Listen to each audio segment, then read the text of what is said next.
ধর্মীয় বিধান মতে ঈদুল আজহার তৃতীয় দিন দুপুরের আগ পর্যন্ত পশু কোরবানি করা যাবে। সে চিত্রই দেখা গেল রাজধানীর বিভিন্ন এলাকায়। আজ তৃতীয় দিন আমরা ঢাকা নিজস্ব বাড়িতে এই শেষ কোরবানিটা একটা রাখছি। এটা আমাদের নিজেদের জন্য, এটা আমরা আজকে কোরবানি দিচ্ছি। ঈদের দিন যে আমরা 3-4টা গরু দিয়েছি, তারপরে হচ্ছিল আবার এই কালকের পরে আবার যে আজকে গরু দিয়েছি 8টা। ঢাকা লোকজন আত্মীয় স্বজন আছে, এগোতার দেশে তাই না কষ্ট হয়ে যায়, ওই জন্য আজকে দেওয়ার। বরাবরের মতো ঢাকার 2 সিটি কর্পোরেশনের অঙ্গীকার ছিল 24 ঘন্টার মধ্যেই সব বর্জ্য অপসারণ করা হবে।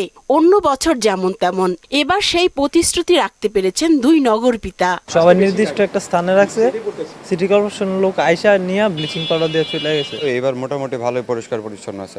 পুরান ঢাকা যে বর্জ্য, এটা খুব সুন্দরভাবে পরিষ্কার হয়েছে। কোরবানির পরপরই 2 সিটির তৎপরতায় শতভাগ বর্জ্য অপসারণ হওয়ায় স্বস্তি জানিয়েছেন নগরবাসী।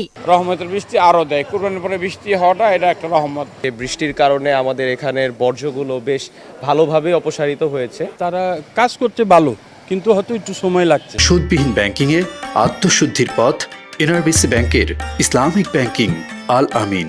2 সিটির প্রায় 19,500-এরও বেশি কর্মী কোরবানির বর্জ্য অপসারণের কাজে নিয়োজিত ছিলেন। তাদের হাড়ভাঙা খাটুনিতে আশীর্বাদ হয়ে আসে বৃষ্টি।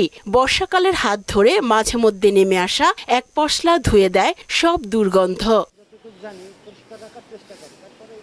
উষা ফিরদৌস, মোহনা সংবাদ, ঢাকা।